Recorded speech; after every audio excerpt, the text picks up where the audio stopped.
There is nothing. Only warm primordial blackness. Your conscious ferments in it.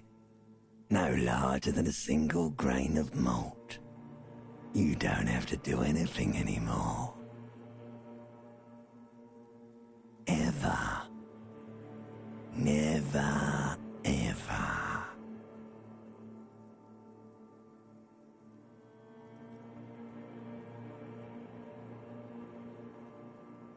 Never, ever, ever, baby. An inordinate amount of time passes.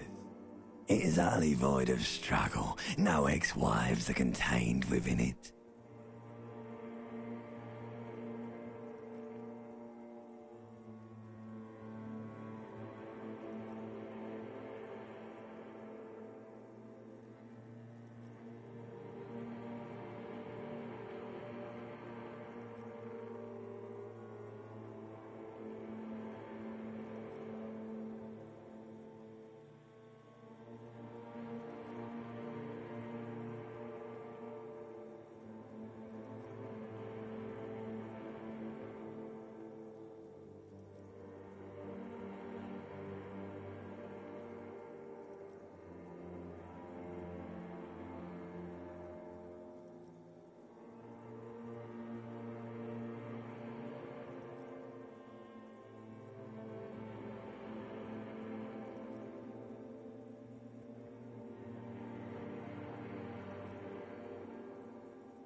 Yes, it is.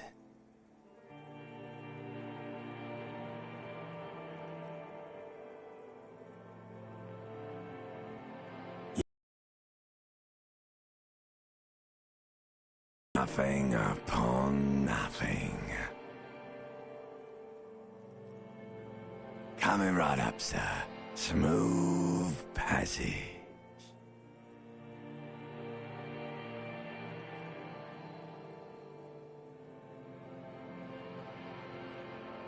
All right, nothing down to fuck all, borough.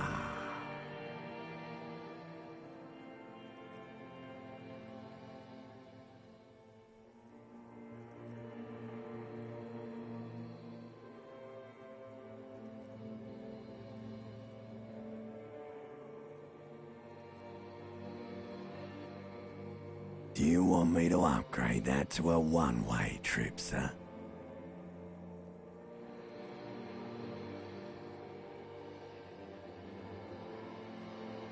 The song of death is sweet and endless. But what is this? Somewhere in the sore, bloated man-meat around you. A sensation. Like a fly to the ointment, your conscience sticks to it. The limbed and headed machine of pain and undignified suffering is firing up again. It wants to walk the desert, hurting, longing, dancing to disco music.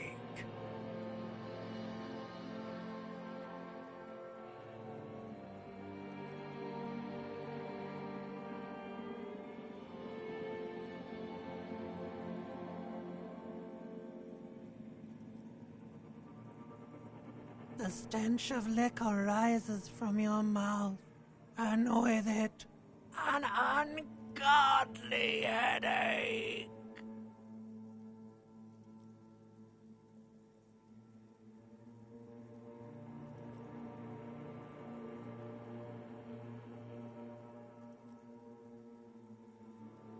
A fiery streak penetrates your skull, trying to force your eyes open. It's a sound, a clarion call from hell. Somehow, you know what it is. A Caprice Canema motor carriage.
A mirror hangs above a bent and broken sink. In a fierce discharge of masculine energy, someone has ripped half the faucet off. Hot water sprays from the base and steam covers the mirror. You cannot see yourself, just the outline of a man. Suddenly, you realize you have no memory of the face that awaits you there, underneath the soft vapor.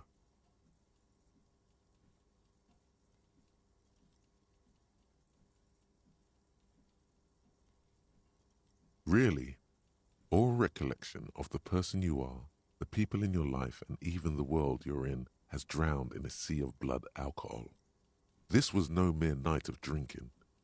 It was a deluge of world-ending proportions.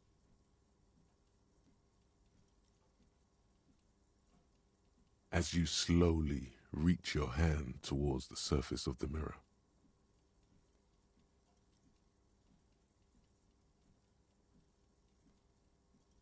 behold,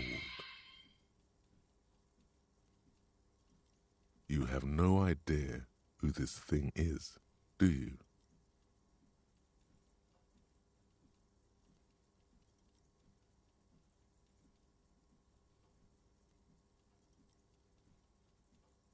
It appears you're also dead. There's clearly rigor mortis on your face. Or wait, is that an expression? Are you trying to make an expression with that face? Why?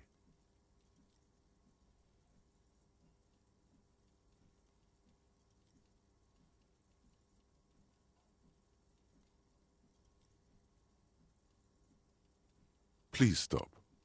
It's horrible. You're scaring yourself.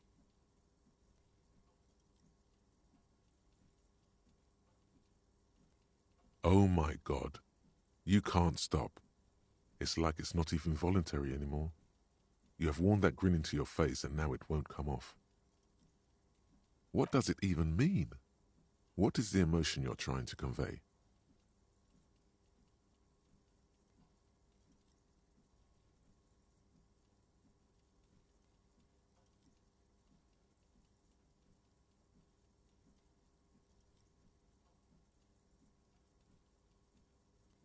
There might have been, 10 years ago. It's little more than a cadaverous spasm now.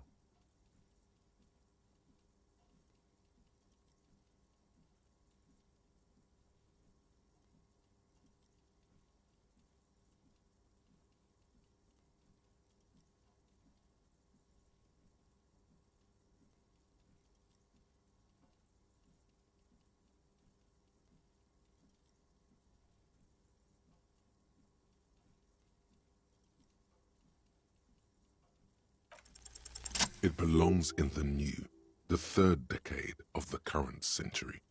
Enough time had passed from the failure of the revolution that, for a fleeting moment, free market economy seemed like the ultimate, uncontested way of life for our species.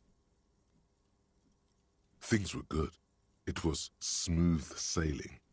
People made gold and champagne-tinted interiors and facades to suit the times, calling this the new style. But more importantly, disco happened. For Revachol, your city, that meant only one thing: Guillaume le Million. If it doesn't rhyme, you're not pronouncing it right. Out of the dazzling swirl of disco music, in an open-air boîte de nuit, somewhere in Revachol West, Guillaume's blonde mane appeared on the screen. He sang some bullshit. Then he made the expression.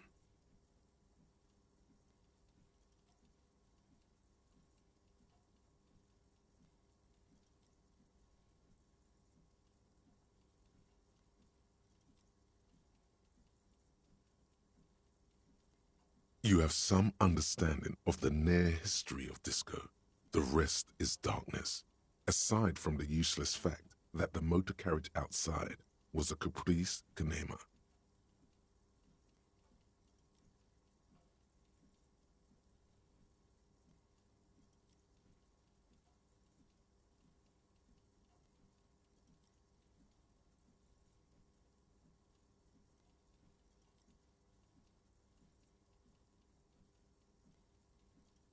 Everyone loved it.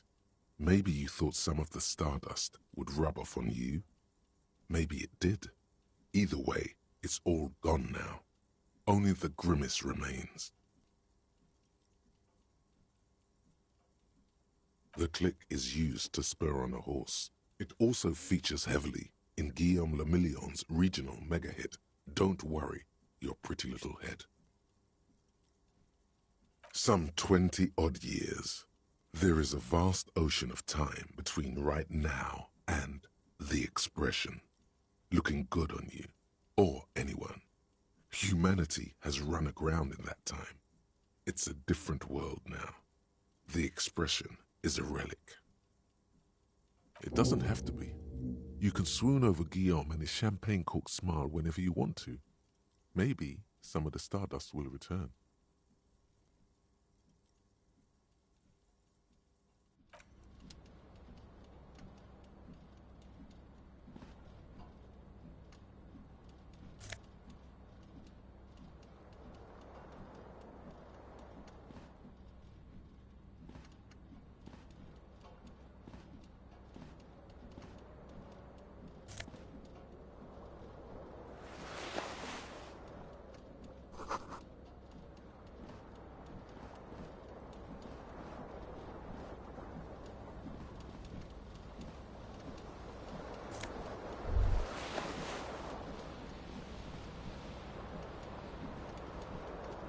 You hear a jingle.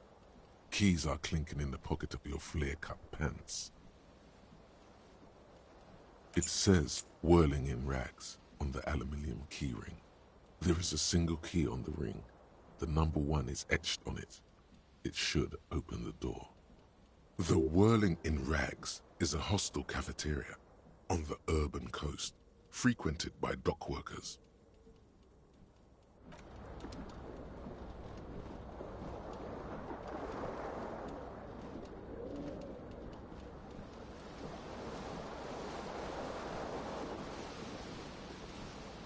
The window stands broken in its frame. Cold wind blows in.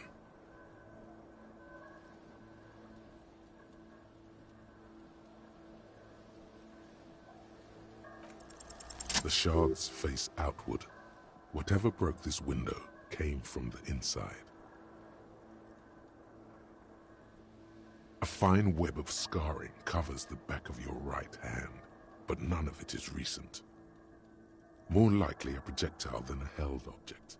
There are no fragments on the floor from pulling a tool back in after impact. It is too large for a bullet, yet too small for a piece of furniture.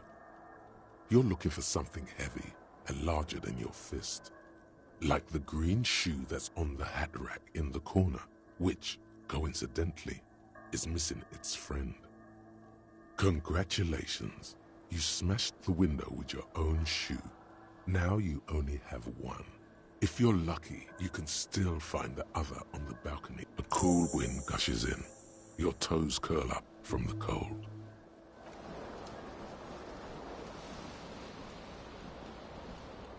This fan has two chain pull switches. One ends in a tiny fan, the other in a light bulb. A truly horrific necktie has somehow attached itself to one of the blades. The blades come squeaking to a halt. It should be easier to reach the tie now. You swoop up and catch the tie. Snap! It's released from the blade. What you have in your hand is a truly hideous necktie, with 4 or 5 different patterns. The knot reminds you of a noose. The switch must be broken, because a terrible mistake. Turn the lights off immediately. The lights are off.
Hello, officer.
The young woman raises a cigarette to her lips. Her eyes are brown and her face is speckled with birthmarks. She can't be more than 28. A silver jumpsuit falls off her like scale armor, sparkling. This is the sparkle of too many nights out on the city.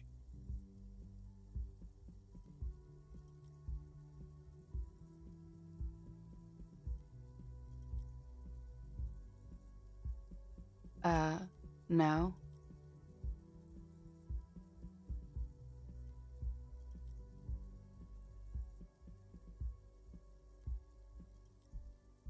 Because you're a police officer, sir.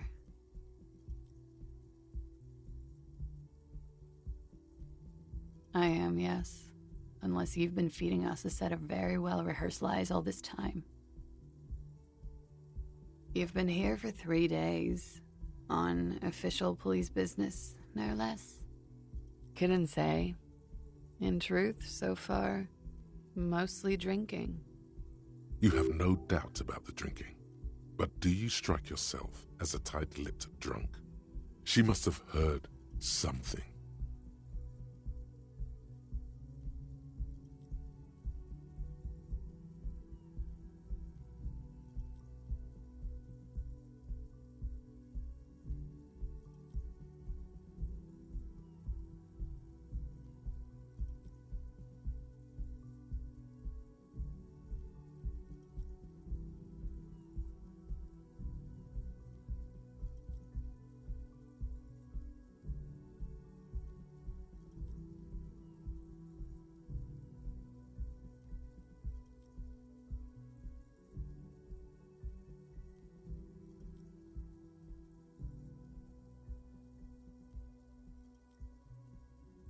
Don't be so harsh on yourself.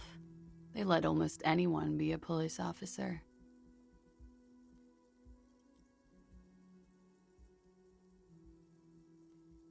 She nods.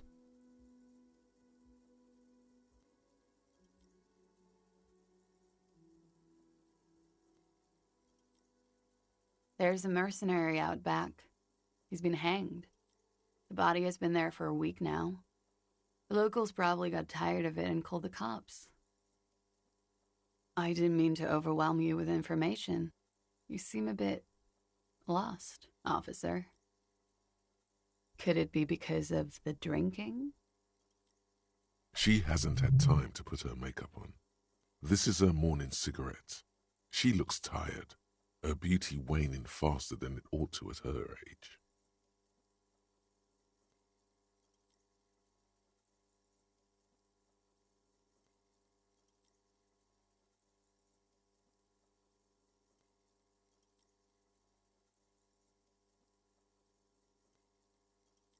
Of course. Be careful, officer. They don't like the police around here. Something stirs in you as she's about to go. Call it an instinct, a need. The need to ask questions. It's like you said the words 1,000,000 times before. She looks back at you, a light glinting off her eyes.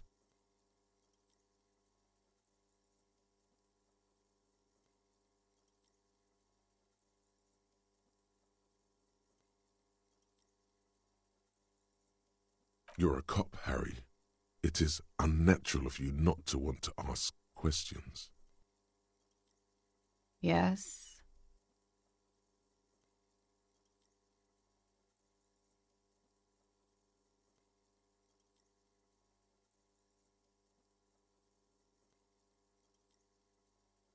There was the usual ruckus. Loud disco music. I couldn't say. It's impossible to hear people speaking from over here. Oh, yes. Various artists. ostentatious orchestration prime among them. Oh, that. Yeah. Whoa. Oh, the better. Oh were huge where I come from. I was very young then, of course, like 7. Life gets hard, but we go on.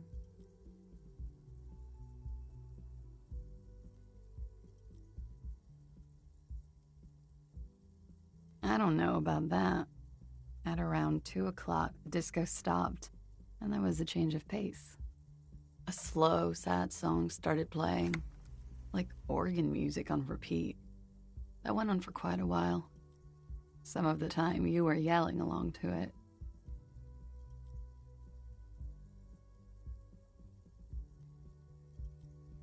Yes, there was a church in there, a really small church, like the smallest, saddest church in the whole world. It was about that. And also,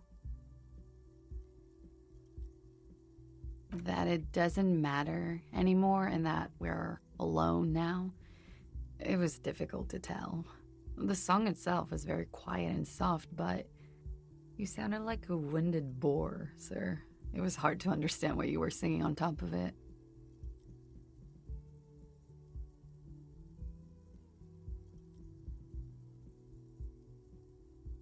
Then you started screaming and trashed the place.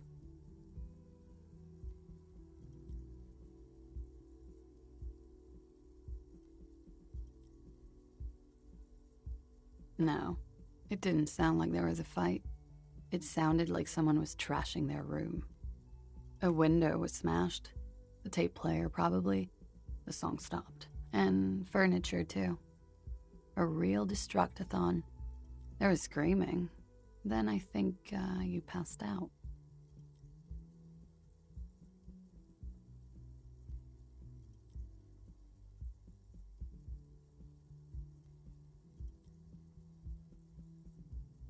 There was. I think you screamed that you didn't want to be this type of animal anymore. I may have misheard, but it was sort of memorable. I went out afterwards. Everything was quiet by then, around 4 or 5. And that was it.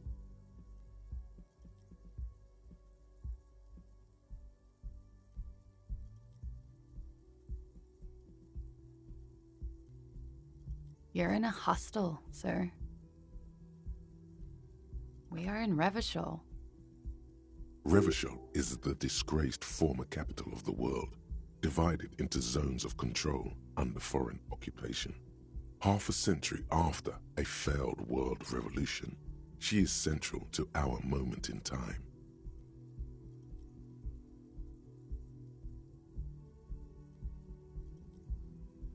You sure look like you're from Revachol.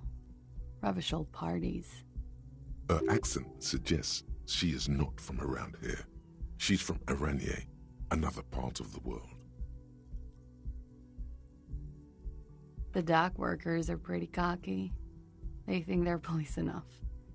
At least here on the coast. I can't say about the rest of the city. It's 51. The current century? Centuries don't have numbers. They have names. And this is the current one. Civilization has existed for 8,000 years, sir. You're right. There is nothing funny about civilization. Glad to have been of assistance.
You should totally sing karaoke here, the first chance you get.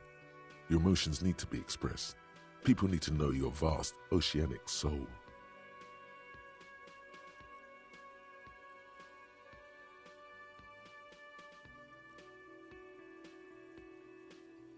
Through a PA system.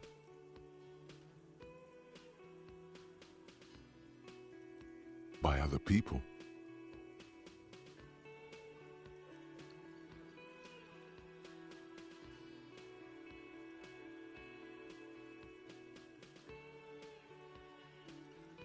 You should sing the sad small church song from that tape you found. Thought it was obvious.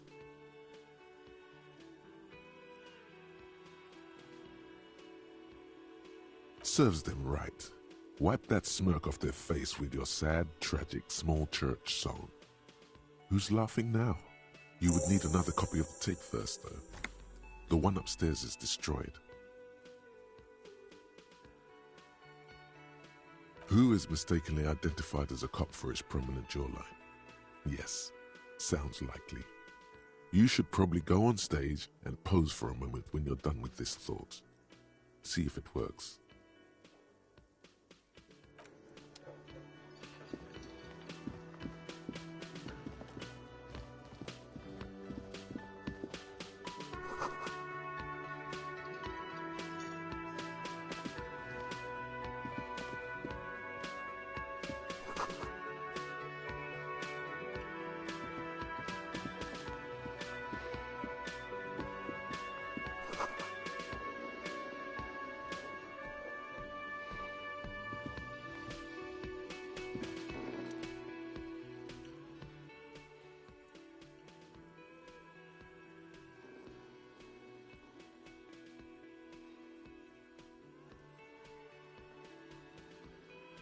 A colorful piece of plastic is dangling from his carabiner. Makes your fingers itch. On the counter, rolled out of his open hand, you see a blister pack of headache medicine.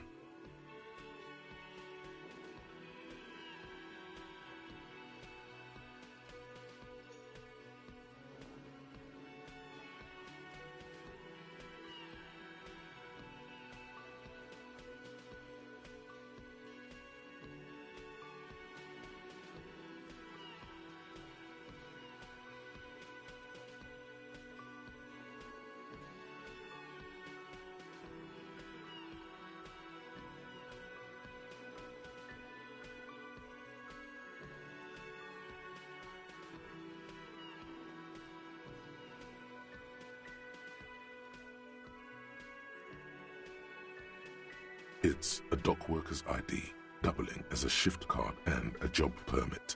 A young, able-bodied man stares back at you from the photo. Santiago S. John.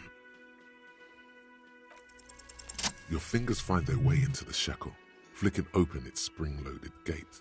The metal loop holds the plastic ID and a leather-bound pocketbook. The man emits a loud snore. Is he about to wake up? Doesn't look like it, but you never know. Better be quick.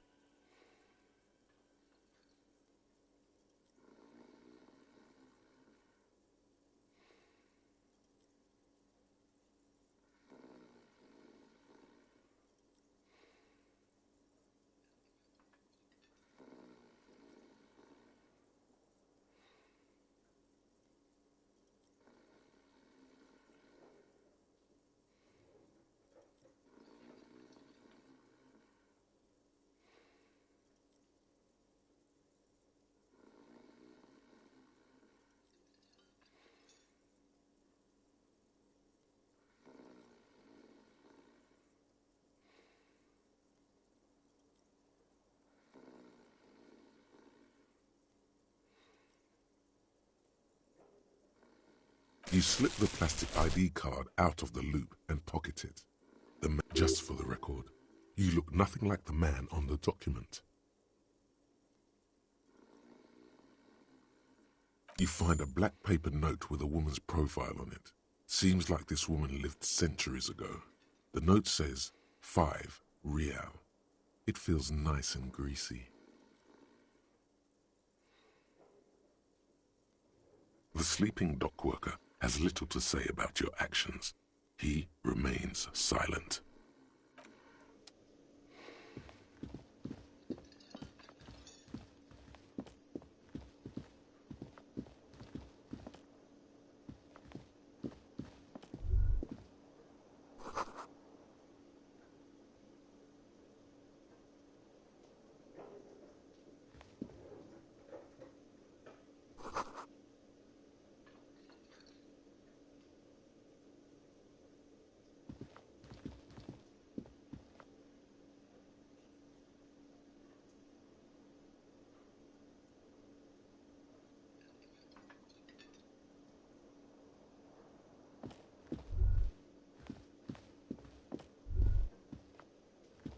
A man in his late 20s stands behind the counter, inspecting a stuffed seabird.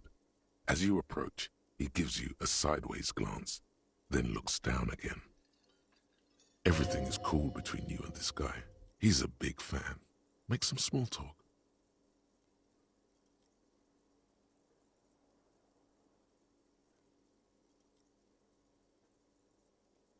A competent work of taxidermy. The white and brown seabird lies among piles of coasters and drying mugs, one of its wings broken. The man is trying to mend it.